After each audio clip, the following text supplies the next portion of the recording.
উপস্থিত সম্মানিত নেতৃবৃন্দ, এলাকাবাসী, আসসালামু আলাইকুম। আজকে আমাদের এই সাংবাদিক সম্মেলন ডাকার উদ্দেশ্য আপনারা অনেকেই অবগত আছেন।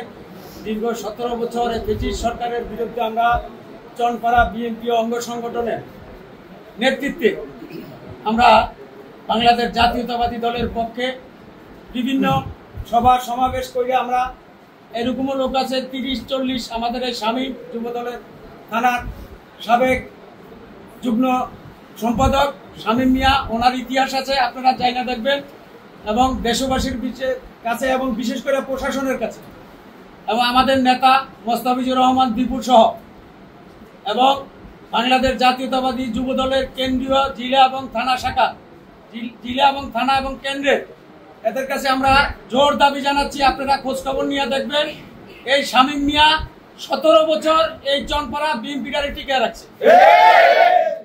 নতুন কিছু লোক আবির্ভূত হচ্ছে বিভিন্ন দল থেকে, এরা মাদক ব্যবসায়ীদের সাথে একটা ষড়যন্ত্র কইরা শামীমের জনপ্রিয়তা এবং বিএনপির এখানে যে জনপ্রিয়তা, যে দুর্গ আমরা গড়ে তুলছি, এই হিংসা কইরা আজকে শামীমের বিরুদ্ধে বিভিন্ন প্রপাগান্ডা ঘটাইতেছে এবং তার বিরুদ্ধে আইনগত ব্যবস্থা নিচ্ছে। আসলে এটা সত্যিকার অর্থে শামীম এটি কোনোটার সাথে জড়িত নাই। আপনারা জানেন, বিগত ফ্যাসিস্ট সরকার 17 বছর ক্ষমতা থাকার অবস্থানে চনপাড়া পুনর্বাসন কেন্দ্রে মাদকের একটি ডিপু ছিল।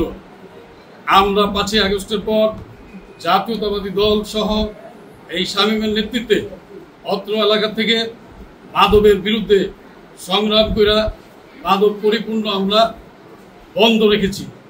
যারই পরিপ্রেক্ষিতে জাতীয়তাবাদী যুবদল নারায়ণগঞ্জ জেলা শাখার যুগ্ম সাধারণ সম্পাদক, রূপগঞ্জ থানা যুবদলের সিনিয়র যুগ্ম আহ্বায়ক শামীম মিয়াকে ষড়যন্ত্রের মাধ্যমে বিভিন্ন পর্যায়ে এই ফ্যাসিস্ট সরকারের পিতাত্তার থেকে ষড়যন্ত্র করে অব্যাহতভাবে তাদেরকে হয়রানি করছে। এই চনপাড়া থেকে মাদক বিতাড়িত করার জন্য অনেক কাজ করছে। তার এই কাজের ঈর্ষান্বিত হয়ে একটি মহল, সুপ্রিম মহল, তারা তার পিছনে লাগছে এবং তার অত্যন্ত বড় সমস্যা হইল তার অনেক জনপ্রিয়তা। অল্প বয়সে অনেক উপরে উঠে গেছে, এটা অনেকের সহ্য হয় না। এই জন্য তার ডাইনাভাবে অনেকে থাকে। আপনারা জানেন, রাজনীতি করলে রাজনীতিক প্রতিযোগী থাকে।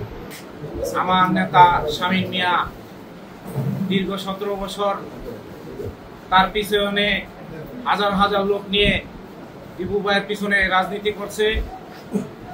এই তার জনপ্রিয়তার কারণে আজকে শত্রুতা তৈরি হয়েছে। এই ফ্যাসিস্ট সরকার বিদায় খাওয়ার পরে আমরা যুবদল, মূল দল, সব অঙ্গ সংগঠন মিলে মাদক উৎখাত করছি। এই মাদক উৎখাত করার কারণেই আজকে আমাদের নেতা শামীম মিয়ার পিছনে এই অপপ্রচার চালানো হচ্ছে।